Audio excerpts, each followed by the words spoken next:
expressed on this program are not those of intellectualradio.com, its subsidiaries, or sponsors. Encouraging, educating, and empowering you into action. This is Warriors Talk with your host, Lady ReShell. Hello. Welcome to Warriors Talk with author and founder Lady ReShell, where we move away from awareness towards action. It is Money Making Monday, and our topic for today is From Renter to Home Ownership. We are live on Intellectual Radio. We just heard from Roman with the Drive at 5. Keep it locked right here on Intellectual Radio and allow us to feed your brain. On our last show, we talked about, are you at risk for a stroke? With our healthy solution expert, Doc Michelle. And if you missed that episode, you can go over to YouTube, type in Intellectual Radio, and stay connected with us.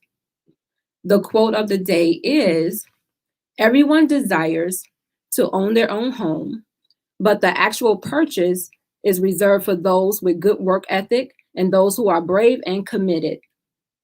We are grateful for our sponsors. We have Gloria Dotson with Mary Kay, Paula Kelly with Allstate, and Emanuel C.O.G.I.C with Pastor Michael Richardson, who has a special message for us. Greetings, I am Pastor Michael Richardson. And I am First Lady Anastasia Richardson from the Emanuel Church of God in Christ. We're located at 3058 West Van Buren in Chicago, Illinois. We are building upon a solid foundation. And we're inviting you to join us every Sunday morning on Facebook Live at Emanuel C.O.G.I.C at 10:15 Central Standard Time. And you can also view our videos on our YouTube channel at Emanuel C.O.G.I.C-MR. Once again, this is Pastor Michael Richardson and First Lady Anastasia Richardson, and we're from the Emanuel Church of God in Christ. We are building upon a solid foundation. Support my sponsors. Make sure you watch them every Sunday morning at 10:15 a.m. on Facebook. Here are your trending topics for today. At least 48 people have been shot, 10 fatally since Friday night in Chicago, with more than a third of the shootings happening on the west side of Chicago. The youngest victim was a 15-year-old boy who was shot on his porch in Lawndale community. The two gunmen approached with with open fire, and shortly before midnight at the 3900 block of West Lexington in Chicago, the 15-year-old was dead, pronounced dead by the Cook County Medical Examiner. Those are your trending topics for today. I'm excited about my guest. She always comes with the gems, talking about from renter to home ownership. We have none other than our Milwaukee native who has transformed her education and career around real estate. She is a real estate broker in 4 states, Wisconsin, Georgia, and Florida. She's also a real estate instructor, a real estate investor, coach, mentor, trainer, keynote speaker, author, and a new real estate developer. Welcome to Warriors Talk, Tamairo Moutry. Welcome, Tamairo. Should I say welcome back? Yep, a pleasure to be here. And you forgot about Illinois, which is where I am right now. Yes, I'm excited about that. Yep, I'm over here because I actually was showing homes to a family member of mine today, and over the weekend I came to as well. I had been working with her, purchase something in Illinois. We saw quite a few nice homes today. Wow, I'm excited about that. Yes. Well, Tamairo has been coming on for the last, I want to say 3 or 4 months, giving us information about not only home ownership. Last month we talked about extra streams of income as it relates to not only real estate, but other areas too. So I'm excited about today because I know that there are many people out there who are renting and they are looking forward to home ownership. So today we're going to talk about some of the pros and cons as it relates to renting and home ownership.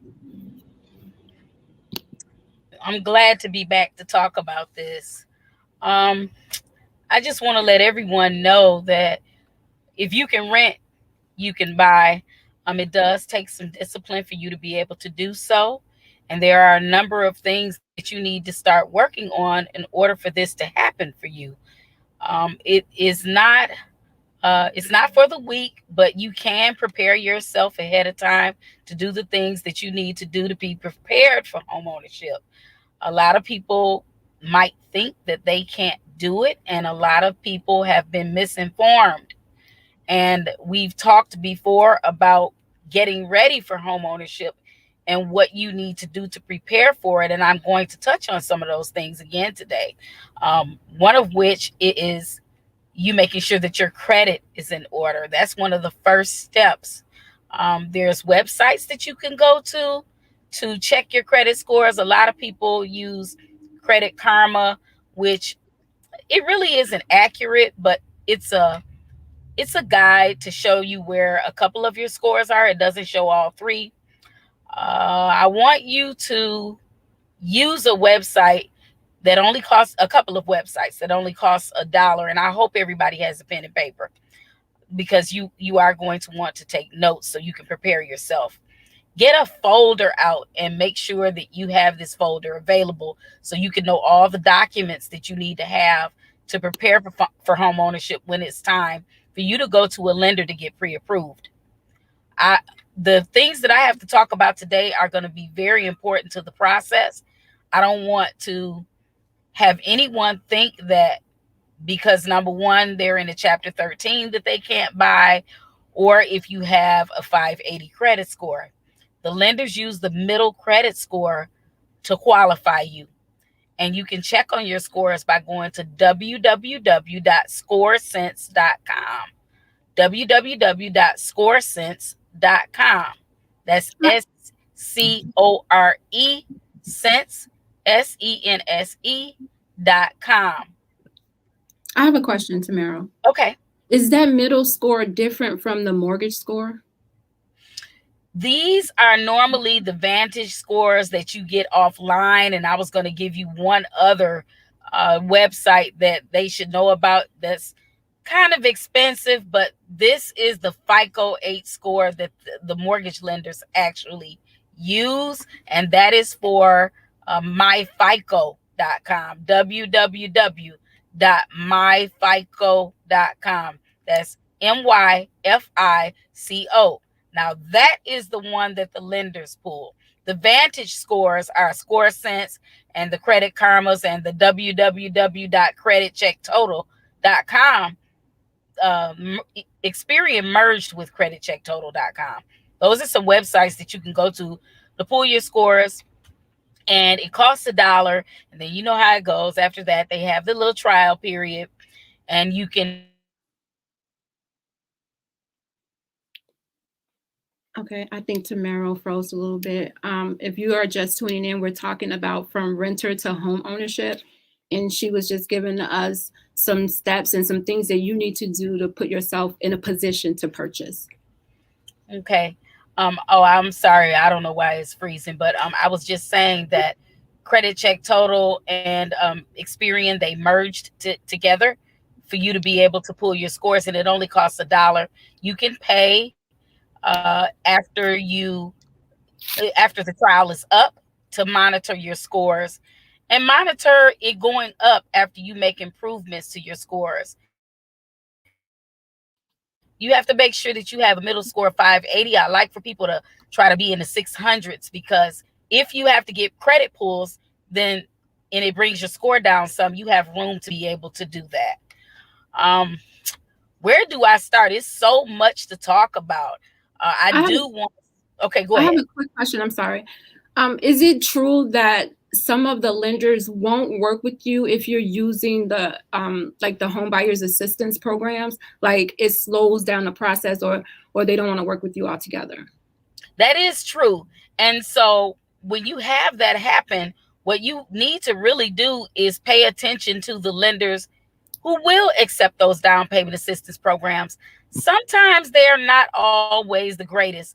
Make sure you always read the fine print as it relates to working with governmental programs and things like that. You need to be well informed and made aware of everything that those homebuyer assistance programs entail and what they will do for you. And again, the fine print, because a lot of people don't know that sometimes they end up paying more with the down payment assistance program. And also they have stipulations. They may tell you you need to stay in the home for 5 or 10 years. So if those things are going to be problematic for you, you need to be careful about those down payment assistance programs. I know that Section 8 has a down payment assistance program, or they have a program for people who are on Section 8 or rental assistance in certain places. And they will allow you to still keep your rental assistance or Section 8. And people think it's such a great program. But some of the things that they don't tell you is that the home will not be passed down to your heirs if you pass away or whatever else. So you have to be careful again about those down payment assistance programs. I know a lot of people need them, but sometimes it makes sense for you to just use your own down payment. A lot of times it's not that much. You can do it. You can save. Stop buying all the wigs. Stop buying all that other stuff. Stop going out to eat so much. You can save your own down payment money. They do work for the right people. There are a lot of 100% financing programs out there, but of course, your credit has to be good. And when I say good, you know, they do have programs for people who are in the 660s and 680s, and you have to do some research on your own. Do your own due diligence and look online for your city or state and find out what programs are available to you based on your credit score.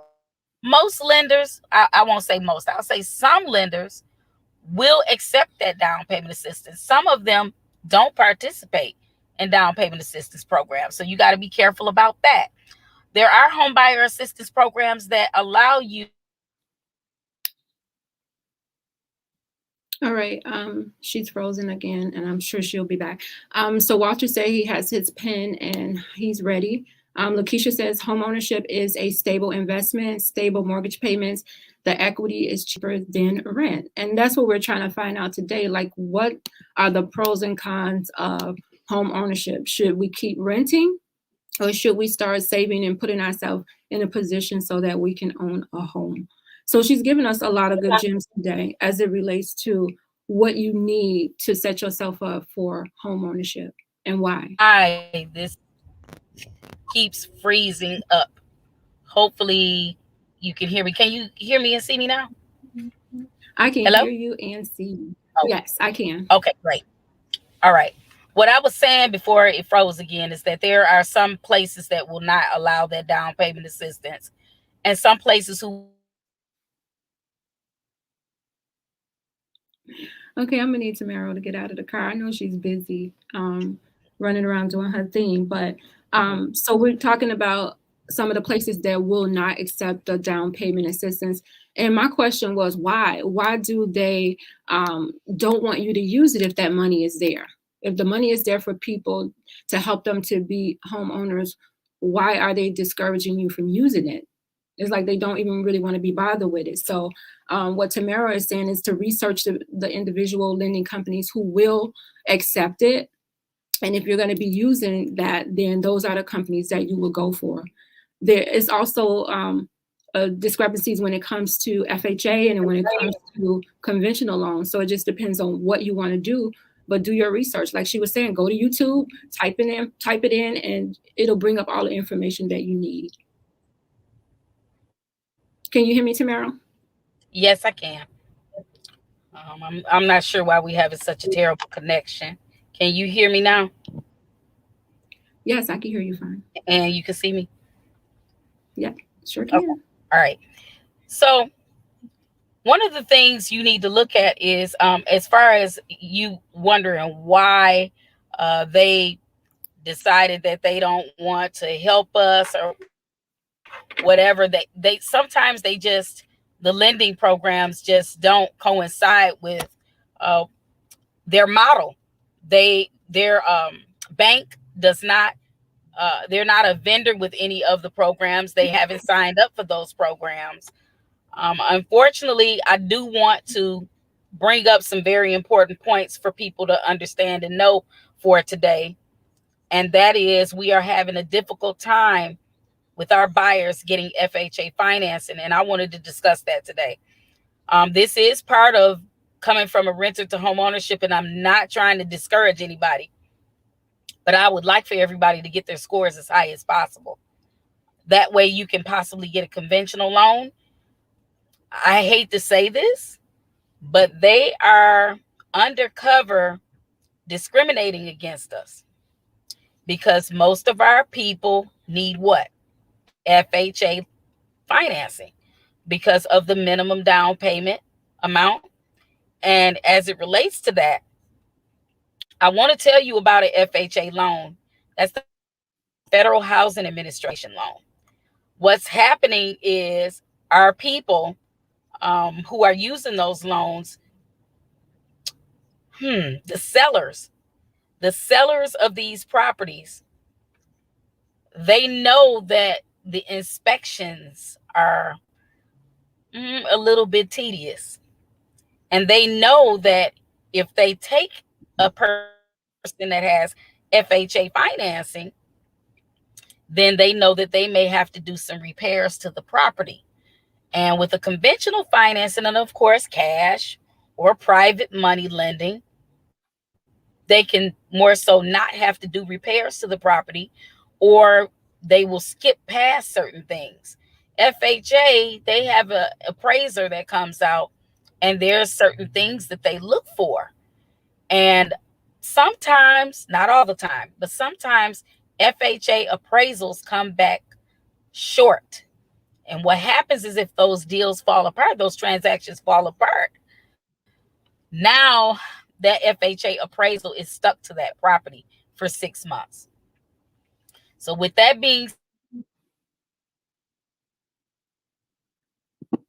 all right, she is frozen again. I know she hates the fact that she's frozen, but she's talking about FHA and how some of the different lenders are wanting you to use the conventional loans. Basically, they're discriminating with the FHA because a lot of us have student loans, and we know that we're not going to qualify for the conventional loans when the FHA when it comes to that. So my suggestion is to do your research, get the information that you need, whichever way you decide to go. Just make sure that you're lining up all of your ducks in a row when it comes to buying a home. Just know that it's not going to be an easy process, that you're actually going to have to do some work. Like she said, when it comes to your credit, with the FHA, they'll go with a 580. But with the conventional, they want you to have at least a 620. So my thing is, if you go with the 580, you're going to have a high interest rate, which means you're going to have that insurance to where it's going to be tacked onto your mortgage payment, which means it's going to be a little higher. Hold on, she's back. Can you hear me, Tamairo? Yes. All right. So Walter said, gosh, the bad signal in the car. This is such a needed topic and a great guest. Please have her back. She's educating us. So Tamairo is actually on the fourth Monday of every month. She comes on and she shares her wisdom about real estate and any other topics that she wants to bless us with. So she would definitely be back. Okay. I'm still here. Can you see me and can you hear me? We can see you. We can hear you. I think I have a stronger connection now, and I think that we should be okay, hopefully. I see that I have a full signal now, and I apologize about all of the pop-ins and pop-outs. Okay, let's get back to what I was talking about this FHA, because this is very important for you to know. Again, I feel like it's undercover discrimination against us. They are, and it's a little bit about greed too. If they don't have to fix anything, then why should they take an FHA person? That's one thing. The other thing is we are in a tough market where properties all over the 50 states are selling well above asking price. Our people normally need closing cost assistance. You know, you have your down payment and you have your closing costs. Your closing costs take care of the loan officer. The loan officer and the bank has to get paid to do your loan. And those costs are also figured in the amount that you need to bring to closing when you purchase. So a lot of our people don't have both. They may have closing costs, but they don't have the down payment. They may have the down payment, but not the closing costs. So obviously, we like to try to get help from the sellers. And remember, closing costs are not the seller's costs. The closing costs are the buyer's costs. So with that being said, the sellers are so I say they're in the driver's seat right now. It's a seller's market, so it's very difficult for you to have an FHA loan, need closing cost assistance. I'm advising all of my clients to save as much money as they can in case they're faced with a situation where they have to pay their own closing costs. Again, this is their cost anyway, but typically we have always tried to get help from the seller. You pay your earnest money. Your earnest money is sort of like a security deposit, and you put that up when you get an accepted offer. That just shows that we're taking the property off the market and you're interested in purchasing it. However, you need to understand that you're up against a lot of other people. You're up against cash buyers. You're up against conventional buyers. You're up against private money lending and hard money lending. And you might not know what those things are, but investors use that lending to purchase properties. And sometimes they're purchasing these properties for investment and for people to live in. So you are up against all of these people, and we have to try to be competitive. This is really important. Let me tell you something that's really important here as it relates to lending. The lenders are now coming out with extra special programs for you. One of them is called the Fast Track program. And that Fast Track program, what it does is it allows you to go through underwriting without a property. So what they do is they take your income, they send you straight through underwriting as if you already have a property picked out. What that does, it cuts down your underwriting time and it puts you in the driver's seat to be able to close quicker. Normally the process is 30 to 45 days. But if you go through the Fast Track program with some of these lenders, not all the lenders are doing it, but a lot of them are. And if you get in the Fast Track program, you'll probably be able to close in 30 days or less. And that is a leg up from other people. Maybe not cash, because cash is always king. You know that. But I can tell you that will help you to have a more attractive offer put on the table and you to be able to close sooner. They'll look at your approval and see that you have already been through underwriting and that you're already approved, so that they have no fear of your loan not going through and the closing not happening. So that's a plus, the Fast Track program.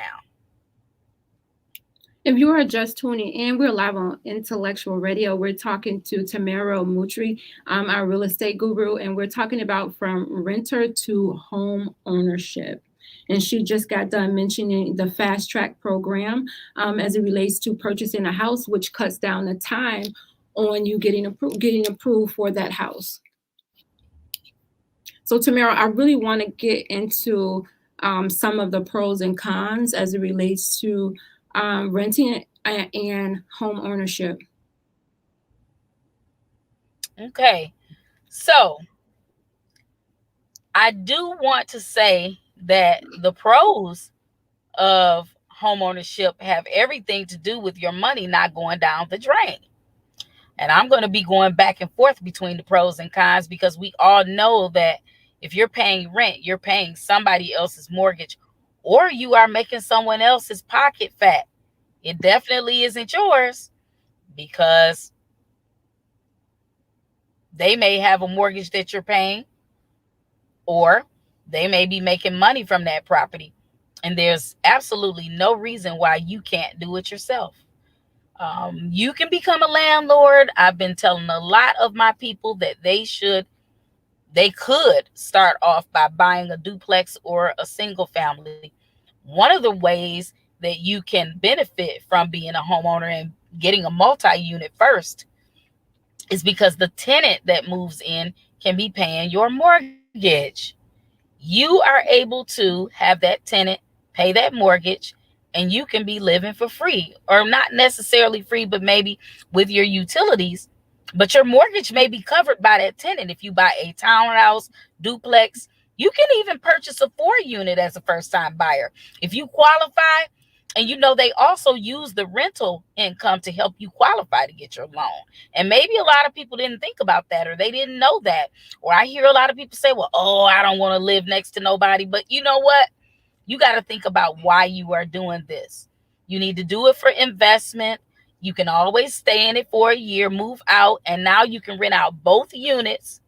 You still have 2 tenants, and now you're cash flowing on the property. And if you want to, you can continue on. So now you're doing real estate investing. Now you can continue to keep buying more and more properties. And here's a cheat sheet. The cheat sheet is to buy one really inexpensive, and you just keep upgrading. Keep upgrading. Every year, you can buy another property, buy it in a different location, but you're upgrading. You have to upgrade your neighborhood, make sure you're paying more, and by the time you look up, you'll have 6 units. You only have to have 5% down doing that. And of course, all of these lenders and everybody else, they're not going to tell you this, because there's a group of people out there that don't want us to get ahead. But I am here to tell you today that it can be done. A lot of it is called house hacking. There's nothing wrong with you buying a 3-bedroom home and having tenants or roommates move in. Now you're collecting that income. Now you're putting money in the bank saving, and you can continue to keep doing that. Being a renter, you can't do anything like that. The other thing that's important is you are building equity. That equity that continues to build. I'll give you an example. My husband and I bought a property in Florida back in 2019. We bought it for $144,000. As I look today, a year and a half later, the value is now $172,500. You can't do that being a renter because it's not yours. You can't build equity being a renter. Do you see what I'm saying? Do you understand why it's so important for you to build equity, for you to be able to collect rental income? Maybe you don't like living with other people, but you got to think about the end goal. And you also need to be buying these properties for your children. Do you have children that are getting ready to go to college? Do you realize that these properties can help put your children through college? You want to have something that you need to leave to your children. So however many kids you have, that's how many properties you should be buying, so that each one of your children can have that. And again, you may be creating an additional income stream, and also having funds to take care of that child. Buy your properties, buy an airport, buy your properties, buy a college, buy them, buy a hospital. You can do Airbnb out of these properties. You can move on to bigger and better later, but continue to keep your properties because it builds wealth, and you are creating a legacy for yourself, your children, and your family. I have a question, Tamairo. Does it matter, or do you prefer for you to buy the house first or get rental property first? Like, does it matter which you should do first? Well, I'm going to be totally honest. It's really personal preference. But me now giving the best advice out to anybody, I would say start off with a multifamily. That means even a 4-unit, 2-unit, 4-unit, 3-unit, if you are able to do that. Because remember, again, that income from the other tenants helps you to qualify for more. And with that being said, again, you're creating an additional income stream. It only makes sense for you to be able to do that if you can do it. Again, some people are in a situation where they don't want to be bothered with other people, and I get it. Some people, they want a single family and they don't want to be up above or below anybody. But again, you got to understand the end goal of why you should be doing the multifamilies versus a single family. A single family, you could still have people move in with you, but again, you have units that you can have separate units, and you can rent those properties out. You have the benefit by having roommates move in, but it's not the same. And you could do it in 2 units, 4 units, 3 units. Your single family is just that, a single family. Some investors only like to do single families because they're easier to manage. With multifamilies, yeah, you do have some upkeep, but you're going to have upkeep in your own home if it's a single family or a duplex anyway. So it really is personal preference, though. But I would my best advice is to have someone start off with either a townhome, duplex, or multi-unit. Okay, so some of the pros of renting property, and I'm sure you covered it: the freedom to be able to move whenever you want, the lack of the responsibility for maintenance, you have fewer expenses, including utilities. And some of the cons, it says you walk away after putting tons of money into property for someone else. You stuck into a property for 12 months or longer. And sometimes if they sell the property, you could be forced to move. I have a lot of people that I'm working with right now who are in that situation. Matter of fact, I had a couple of people inbox me today. They told on Facebook told me that their landlord is selling the property and they have to move. Thank goodness one of the people I'm actually helping purchase a home. That's one person. But another person inboxed me today and said she needs me to help her get pre-approved because her landlord is selling the house that she's living in. And I helped a lot of people like that last year, where the landlords seem to be so unforgiving. They didn't even give their tenant the opportunity or a chance to buy it. Or maybe that tenant may have taken too long. They sent them to their lender. And guess what? Their lender did not get it done for them. Their lender said no. But then my lender that I sent them to turned around and said yes. And they left the table with a check. This was a teacher, a school teacher out of Milwaukee, Wisconsin. Great credit in the 700s. And the bank that he used, I don't want to call anybody out, but it was a credit union that he used, and they denied his loan. And I took him to another one of my preferred lenders. He received 100% financing. And with that being said, he was able to purchase that home. He walked away with a $1,500 check. So I always tell everybody, just because one lender said no, you would think that all of the guidelines are the same and that they mirror each other, but they really don't. One lender may say you need a 620 score to work with them. Another lender may say you only need a 580. And those ones that will accept the 580, they do all types of things. And you're still able to qualify based on that. 12 months of on-time payments in a Chapter 13. If your credit score is a 580, you can still purchase. And I know a lot of people don't know this. You were never told before now. People will tell you got to wait 7 years. That's not true. A lot of the people on my Facebook page thought you needed a 720 score to purchase and that you needed 20% down, and nothing could be further from the truth. You only need 3.5% down to get an FHA loan. And even though I said it was difficult, it's not impossible. I am getting people.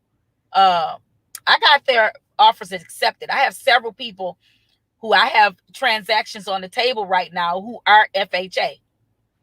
I just kept trying, and I just never give up. I never give up trying to help my people. I could go out there and buy and sell all of these $300,000, $400,000, $500,000 houses if I decided to work with that market and do that. And I do sometimes.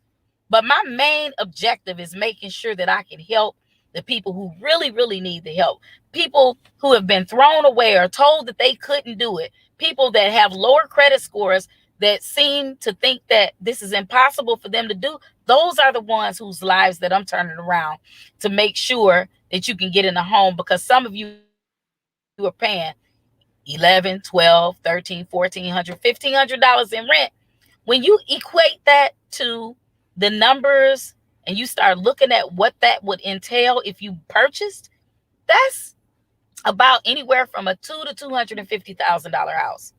So if anything else, if you're getting stimulus money back, yes, I'm touching on that. You getting stimulus money back, you getting tax money back, whatever, you need to be putting all of that money to the side so that you can make this happen for yourself, because everybody starts to complain about their landlords. That's the other kind. You complain about the landlord not fixing things. You can't do this, you can't do that. I saw somebody on Facebook. They said that her grandkids couldn't come over. These landlords have all these types of rules and regulations. And, I'm a landlord myself, but I do understand where I need to draw the line in the sand with telling people what to do and telling people how to live their lives. Most people, they understand the rules, but some of them are starting to be ridiculous. Telling you who can visit and how long a person can visit you.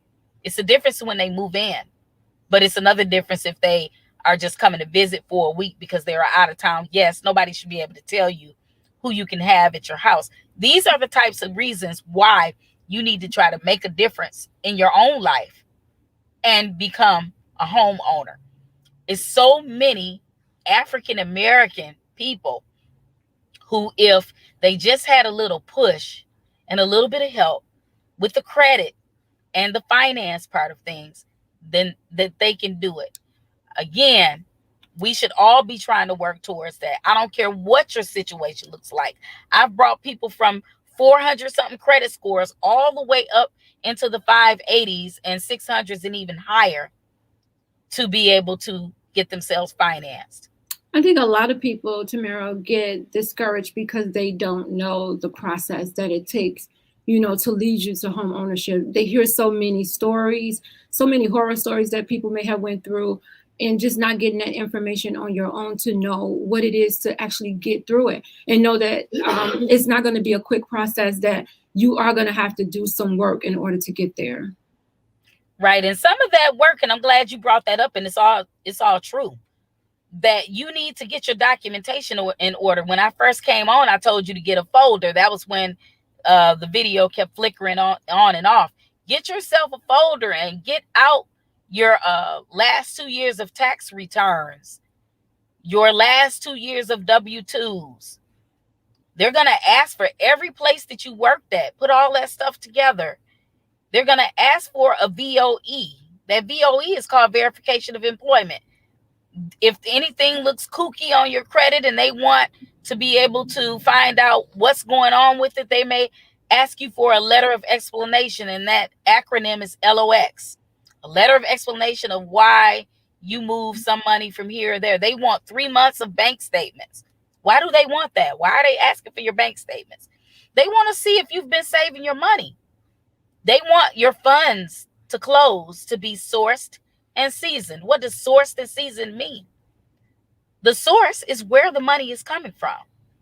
The seasoning is how long it's been in your account. You can't have little Nunu them drop $10,000 in your account and think that they're not going to ask where it came from. You can't do that. You need to be able to show where the money came from. And there is something that's called the gift of equity. If you don't have enough down payment funds, a family member can help you with your down payment. And some of the lenders do have what's called the gift of equity, which means mom, dad, sister, brother can put in money to help you with your down payment when it's time for you to close. So you keep that in mind. This is very important. I see some questions down here and I'm too blind to read it. That's okay. Lisa Adams. Hey, Lisa, she said, I have been a homeowner for 9 years, but I remember how some of the lenders treated me as it related to my score. It was bad and disappointing, but I had a goal. Well, right, I love that testimony. We just have to do what we need to do. And, they might talk greasy to you, but when it's all said and done, instead of being upset about it, we just need to go harder. We need to pick up every resource that we can to be able to improve ourselves so that we can be marketable just like any other person and work hard at it. I mean, I'm sure it's a lot of people that work hard at getting wigs and they work hard at looking good and work hard at getting their nails done and lashes and everything. You can work just as hard to do this because this is the most important. I have to keep it real here. We have to learn that there are some things that are more important than going out to eat, partying, and spending up all your money, and then you don't have anything to show for it. And a lot of our people have this problem, and then they get mad because they're in a bad situation with the landlord. The landlord said that their baby daddy can't come over, or boyfriend and all that stuff, or you can't have a dog. And think about all of these different stipulations that they keep putting on you. When if you improved yourself, you can go and get your own home and have as many barbecues as you want. Have Jose and them come over in the back, and they can put you a deck in the back, and you can just Enjoy yourself. I totally agree. Tell me I'm wrong. You're right. Lisa said she kept pushing and made sacrifices. She even canceled trips. And you have to know what that end goal is going to be. And if you have to put off getting your hair done or your nails done for a year to save up some money and going out to eat, then that's what you have to do, because you have an end goal. And a lot of times as African American, we wear our wealth on the outside.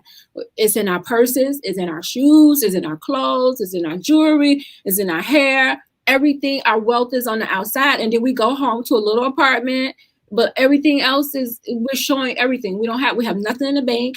We living from credit card to credit card. You know, I mean, that's not living. You fronting for everybody else, but then you go home and you miserable. That's right. And then you robbing Peter to pay Paul when you didn't have to have those snuffleupagus lashes on. You didn't have to buy those, you know, later on, if you have some extra money. But keep your money to the side and make sure that you are continuing to build your nest egg. So when it comes time for you to want to do this, then you'll be able to do it.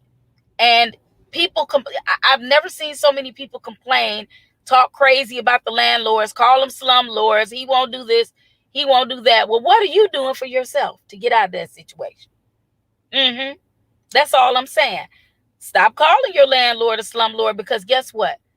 The only person that can change your situation is you. We cannot keep on pointing fingers at everybody else. My grandmother always told me, you point your finger at somebody else, there's 3 more fingers pointed back at you. You need to improve your situation. And listen, it's too many resources out here for you to not repair your own credit.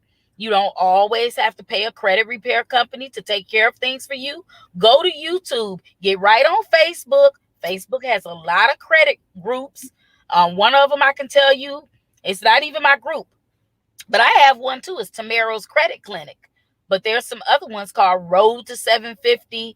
All you have to do is just type in anything credit related. They have a bunch of credit groups that you can get in.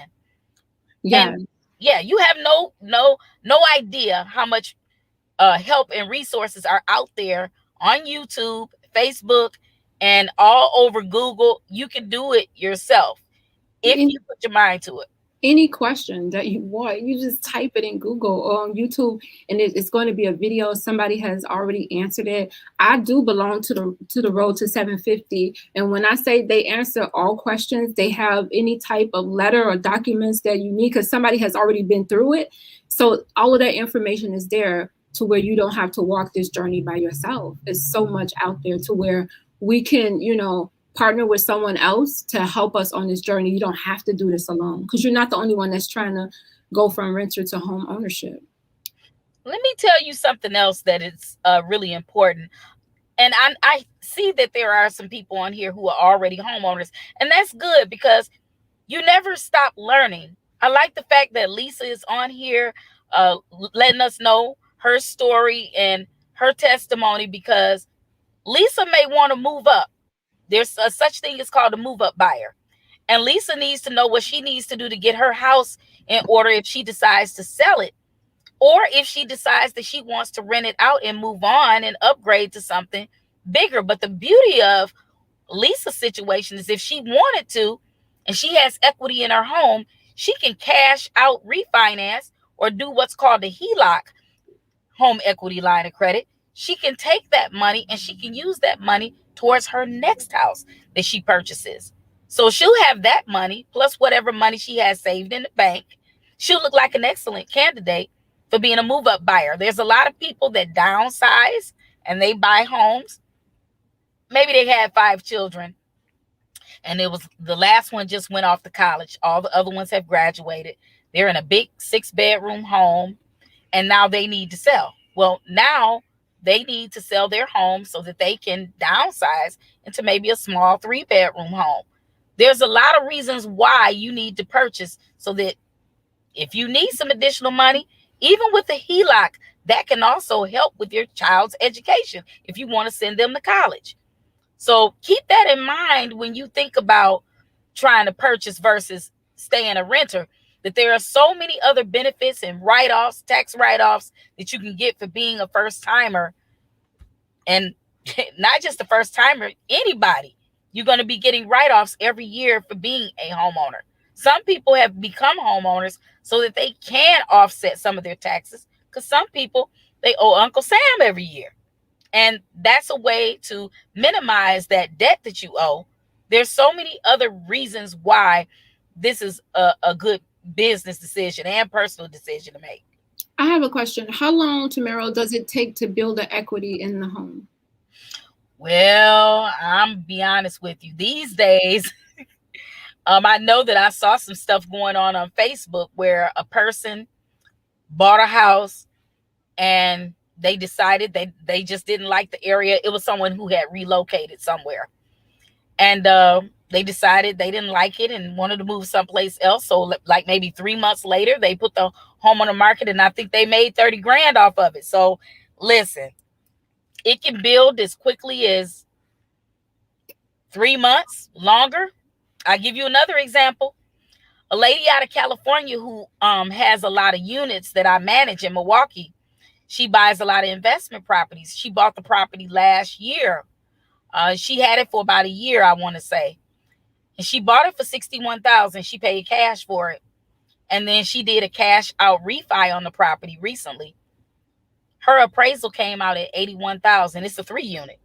Her appraisal came out at $81,000. She pulled $50,000 out of the property. She's taking that money and she's using that for down payments to buy more properties. Wow. Lisa says she's looking to buy property soon, additional property soon. Well, tell her she needs to come on over to Milwaukee, Wisconsin, where the numbers are really good. Because I'm telling you, that's what everybody is doing now. A lot of out-of-state investors are doing this. And this is the beauty of the home ownership. Usually when you get your first property, all the rest of the properties that come after that are much easier. You'll be familiar with the process. And yeah, you have to end up putting a lot more down. Here's another cheat sheet I got to tell everybody. The other cheat sheet is, if you want to get into real estate investing and you already own a home and you don't want to put down 20 or 25%, buy a second home in another state. Buy a single family as a second home. You can buy it as a vacation home. It's a vacation home. You can do Airbnb out of it. That's why I talked about buying a home near a school, a college, by the airport. Again, by a college. Hey, maybe you don't have any children, but maybe you can rent the place out to college students. Now you can rent out the rooms. Listen, all of this extra money coming in can be put in the bank for you to continue to keep buying more properties. And a lot of people have done this and they've scaled their business up, and it has replaced their income from their 9-to-5 jobs. I'm one of the ones that can say that, because that's how I started off. I bought my first primary residence back in 1999, and I was able, the market was good at the time. I pulled cash out while you were talking about that equity, ReShell. I pulled cash out of that property twice. And that, I believe I got $32,000, and then maybe 3 to 6 months later, got another $28,000 out of it because I had a low balance on my mortgage, and the equity had built up in it, and I used that money to scale up, and I ended up with about 50 doors at that time. And then the market crashed in 2008, and then I liquidated and I started all the way back over. And right now I'm the proud owner of about 22 doors right now. And I own properties in Georgia, Florida, Wisconsin, nothing in Illinois yet, but I'm looking. But I'm letting you know that anybody can do this if you are disciplined enough.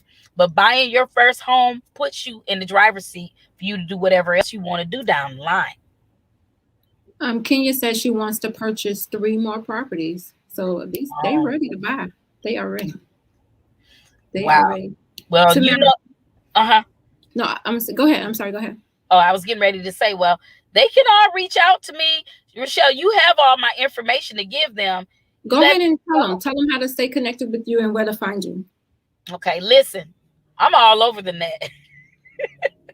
You can find me. Listen, Facebook is my jam. You can find me on Facebook anytime, all the time. You can inbox me there. I have several Facebook pages. most importantly, I have a real estate group called Top Women in Real Estate. Join that group, Top Women in Real Estate. I'm on Instagram, but I'm mainly on Facebook, and I do answer. Sometimes my stuff goes to spam, so please don't be offended if I don't get to you right away. But you also can have my cell phone number. You can text me, but Facebook is best. I'm letting you know that now. At 414-949-5566. Reason why, 414-949-5566. The reason why Milwaukee has good numbers for duplexes. So you can buy a single family in Milwaukee sometimes between 30, 40, and 50,000, and you can get 1,000 to 1,200 in rent. That's a good return on your money.